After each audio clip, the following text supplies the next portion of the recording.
Hello everyone, it's Attacker2 here, and for today, we have gathered us up some latest Nintendo news to talk about for today's video. And the topic we're about to discuss for today, now, the Nintendo Switch Online Expansion Pack has recently added a couple new games, such as Kirby's Tilt and Tumble for the GameBoy Advance title, and Harvest Moon for the SNES, and a couple other games that I can't remember on the top of my head. But now, next week, we'll begin another game, specifically another title for the Game Boy Advance. And this is something pretty special for a lot of RPG fans, and more pointed out at the Fire Emblem fans, because next week on June 23rd we'll begin the edition of the very first Fire Emblem game that came out and got localized outside of Japan. Because before, because years before this game existed, it was mostly just Fire Emblem games that came out specifically in Japan, but not the first one that finally got localized, after about a few years back, but I'll get into that later. So, and this game is really special for a lot of Fire Emblem fans, because before the big resurgence of popularity, that being with Fire Emblem Awakening and the recent Fire Emblem games we've been getting for the past few years,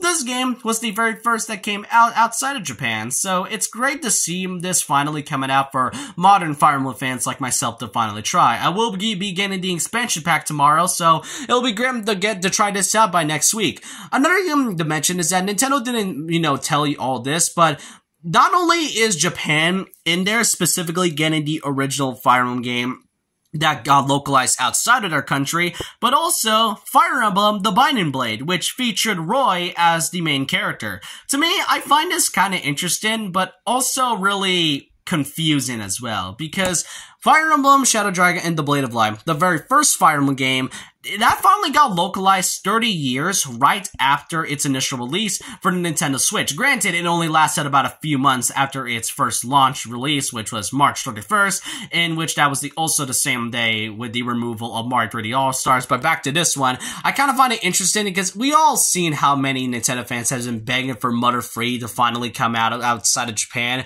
And, it's also a Game Boy Advance title, so who knows, maybe they could possibly add it, but Nintendo has been trying to and avoided Mother Free for years, and I think that's something to do with other reasons, but with Fire Emblem The Binding Blade specifically, that I just don't understand. They were able to localize outside the first Fire Emblem game outside of Japan, so why can't The Binding Blade? I get localization can be a little bit hard, but I feel like Nintendo might find some way to put some effort into it, especially since they did also translate and localize the first Fire Emblem game. But really, back to my point, despite that issue, I am excited to play the first Fire Emblem game to get localized outside of Japan. But I want to know your thoughts and opinions down below about this. Are you all going to try the first Fire Emblem game to come out by next week? It's only a week away, and like I said, I will begin my expansion pack next month, and tomorrow, and I really can't wait to see what other Nintendo games titles they will be adding by next month. I mean, they could be Nintendo 64 titles for all we know, but we'll just have to wait and see.